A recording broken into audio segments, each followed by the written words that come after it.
If you're a student radiographer, new to chest imaging, or revising for exams or placement, this video is for you. Today, we're breaking down one of the most commonly tested and misunderstood topics in radiography: the difference between AP and PA chest X-rays. By the end of this video, you'll understand when and why each projection is used, the key positioning differences, how patient position affects image appearance, and the common mistakes you must avoid. Let's start with the basics.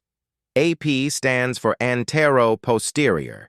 This means the X-ray beam enters the front of the chest and exits through the back before reaching the detector. PA stands for postero-anterior. Here, the beam enters the back of the chest and exits through the front. This difference in beam direction is extremely important because it directly affects image quality, anatomy appearance, and diagnostic accuracy.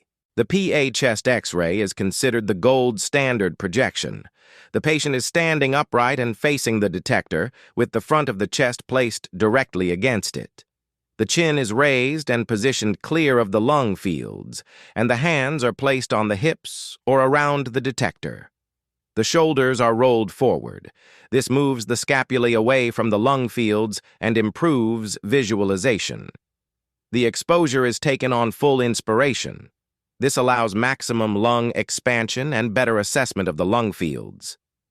PA chest X-rays minimize heart magnification, provide a more accurate cardiothoracic ratio, and reduce superimposition of the scapulae over the lungs.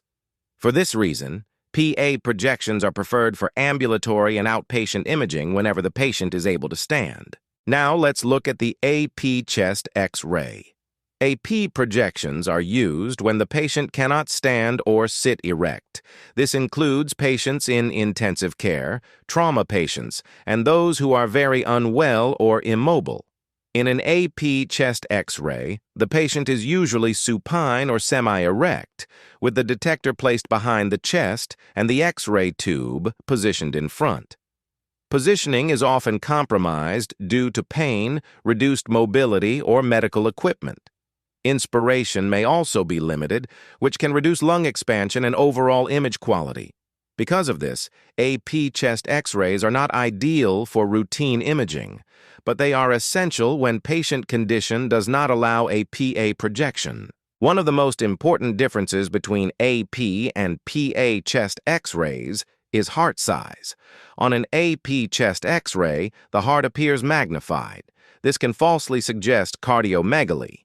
On a PA chest X-ray, heart size is more accurate and reliable. Scapulae are another key difference. In AP images, the scapulae often overlie the lung fields, whereas in PA images, they are rotated clear.